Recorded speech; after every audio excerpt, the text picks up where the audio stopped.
Welcome guys. आज हम start करने जा रहे हैं अपना 6th लेक्चर, जिसके अंदर हम डिसीजन मेकिंग के बारे में डीपली स्टडी करेंगे। डिसीजन मेकिंग को हम सिलेक्शन स्टेटमेंट्स भी कहते हैं और सिलेक्शन स्टेटमेंट्स को हम डिसीजन मेकिंग भी कहते हैं। बेसिकली जो आपके पास डिसीजन मेकिंग है या सिलेक्शन स्टेटमेंट्स हैं, ये हैं क्या चीज़। अगर आप किसी पॉइंट पे डिसीजन करना चाह रहे हैं, सपोज आपने एक प्रोग्राम बनाया है मार्क्स सिस्टम का या ग्रेडिंग सिस्टम का, किसी स्कूल का या कॉलेज का, तो उसके अंदर अगर आप ग्रेडिंग कर रहे हो, अगर मार्क्स आपके 80 से अबव हों तो ए ग्रेड आए, 85 से अबव हों तो ए प्लस आए, तो ये आप डिसीजन ले रहे हो। तो उसकी डिफरेंट कंडीशंस हैं। देखते हैं आप डिसीजन मेकिंग कौन कौन सी स्टेटमेंट्स हैं, उनको हम स्टडी भी करेंगे आगे step by step. First of all हमारे पास आती है इफ़ स्टेटमेंट, उसके बाद आती है if else statement, third one है नेस्टेड इफ़ स्टेटमेंट है, उसके बाद आती है इफ़ एल्स इफ़ स्टेटमेंट आती है। नेक्स्ट आ रही होती है स्विच स्टेटमेंट। तो ये 5 जो स्टेटमेंट्स हैं ये यहाँ पर डिसीजन मेकिंग में यूज़ हो रही होती हैं। इफ़ एल्स इफ़ को भी अंडरस्टैंड करेंगे और इन तमाम स्टेटमेंट्स को हम अंडरस्टैंड करेंगे step by step. First of all हम करेंगे इफ़ स्टेटमेंट को। इफ़ स्टेटमेंट होती क्या है? इफ़ आपको इसके नाम से पता चल रहा होगा। इफ़ अगर मतलब कि अगर उर्दू में अगर इसको हम ट्रांसलेट किया जाए तो अगर ये चीज़ ठीक होगी तो नेक्स्ट काम इसका हम कर सकते हैं। सपोज़ अगर आपके मार्क्स 80 आए हैं तो हम उसको ग्रेड ए दे सकते हैं, अगर 80 नहीं आए तो हम उसको इग्नोर कर देंगे। तो इफ़ स्टेटमेंट सिर्फ एक ही स्टेटमेंट चेक करती है, एक ही काम करेगी। कह रहा है we use if statement to test a condition और decide the execution of blocks of statements. इससे आगे हम सिंटैक्स देखेंगे इफ़ का, उसके अंदर आपको पता चल जाएगा ब्लॉक ऑफ स्टेटमेंट्स क्या है। इफ़ के अंदर जो स्टेटमेंट्स आ रही होती हैं वो ब्लॉक ऑफ स्टेटमेंट्स होती हैं। अगर पहले इफ़ स्टेटमेंट आपके पास कंडीशन चेक करेगी, इफ़ के ऊपर कंडीशन होगी, अगर कंडीशन ट्रू होगी तो नेक्स्ट वो अपने ब्लॉक ऑफ स्टेटमेंट्स के अंदर जाएगा, जाने के बाद वहाँ पे उसको एग्जीक्यूट करेगा, फिर उसके ब्लॉक के बाहर आ जाएगा।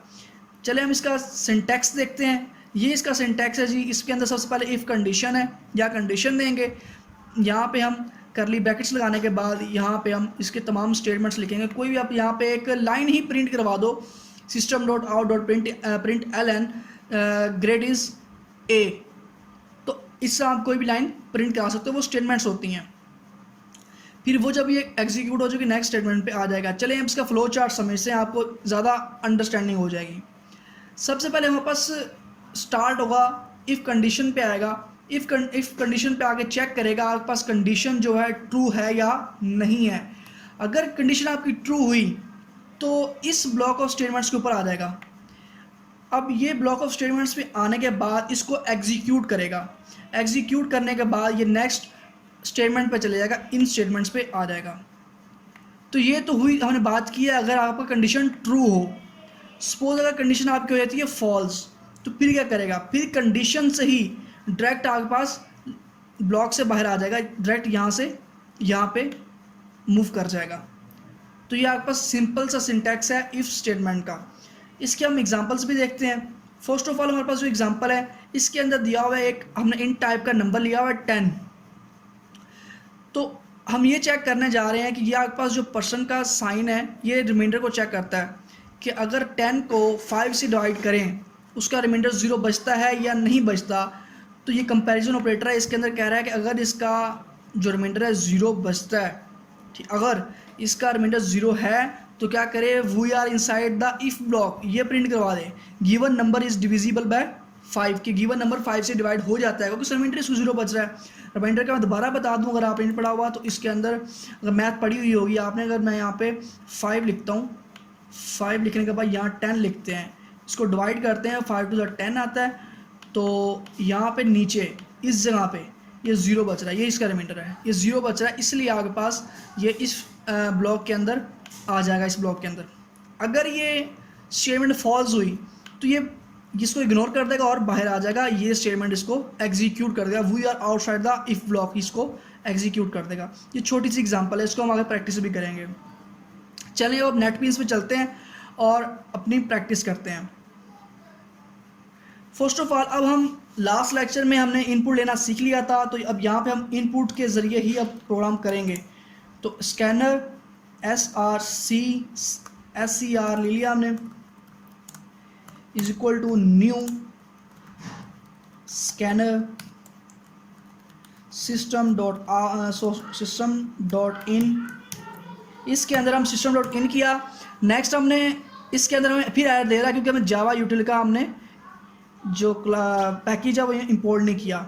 नेक्स्ट हम यहाँ पे इनपुट लेंगे। अब first of all system dot out dot print ln enter your marks.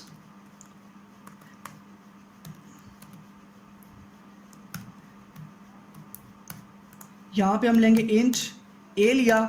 इसके अंदर क्या करेंगे, SCR जो हमने स्कैनर वेरिएबल बनाया था डॉट ऑपरेटर के साथ हम करेंगे नेक्स्ट।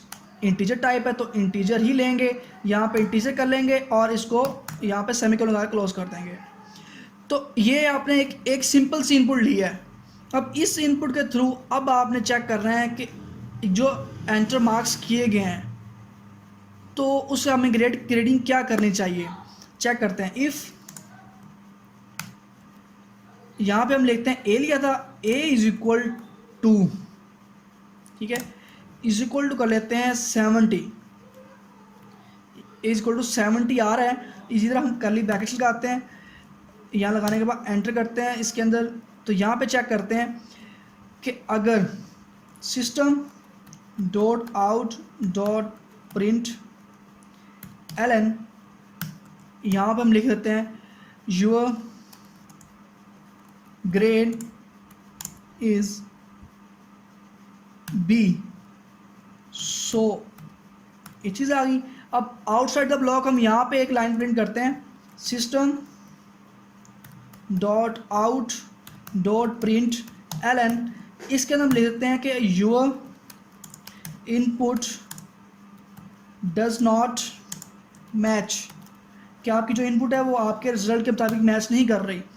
चलिए हम इसको हम एग्जीक्यूट करते हैं, रन करते हैं। रन करने के बाद हमें यहाँ पे मार्क्स पूछ रहा है, यहाँ मार्क्स एंटर करें। यहाँ पे सपोज मैं 70 एंटर करता हूँ, यहाँ पे क्लिक करें, यहाँ पे मैं 70 एंटर करता हूँ। कह रहा है यूअर ग्रेड इज़ B, हमें कह रहा है आपका ग्रेड क्या है, B है। सो यूअर इनपुट डज, अब जो थी इफ़ के बाहर हमने क्या लिखा हुआ था, your input does not match. तो अब ये जो थी इफ़ के अंदर उसने क्या किया है, आपको B ग्रेड भी दे दिया है और उसके आउटसाइड द ब्लॉक भी उसे प्रिंट करवा दिया है। उसे आउटसाइड द ब्लॉक भी जो स्टेटमेंट लिखी उसे प्रिंट करवा दिया है, क्योंकि आपकी यहाँ पे कंडीशन ट्रू ही, उसने ब्लॉक ऑफ स्टेटमेंट्स को भी एग्जीक्यूट किया और आउटसाइड द ब्लॉक भी स्टेटमेंट को एग्जीक्यूट किया। अब चेक करते हैं कंडीशन फॉल्स होती है तो फिर क्या करता है। सपोज यहाँ पे लिख देते हैं, दोबारा रन करते हैं इसको, अगेन रन किया, यहाँ पे हम एंटर करते हैं 60। अब यहाँ पे जस्ट हमने 60 एंटर किया तो हमें कह रहा है your input does not match. अगर मैच कर जाती है तो हमें तो दोनों चीज़ दे रहा था, क्योंकि आपके पास कंडीशन ट्रू हुई इफ़ स्टेटमेंट की, आपके पास कंडीशन अगर ट्रू होती है तो देन आपके पास अगर ये कंडीशन ट्रू करके ये आपको लाइन प्रिंट करवा देगा, नेक्स्ट इस पे चले जाएगा, ये प्रिंट करवा देगा। जो सिंपल सी स्टेटमेंट थी। तो एक छोटी सी एग्जांपल की हमने इफ़ की, फिर नेक्स्ट हम चलेंगे इफ़ एल्स पे, फिर इफ़ एल्स इफ़ पे चलेंगे। तो ये तमाम स्टेटमेंट्स करने के बाद फिर हम काफ़ी सारी एग्जांपल्स की प्रैक्टिस करेंगे ताकि आपको अच्छी तरह अंडरस्टैंड हो जाए इसका। चलें आज के लिए इतना ही, इंशाल्लाह नेक्स्ट सेक्शन में मुलाकात होगी। अल्लाह हाफिज़।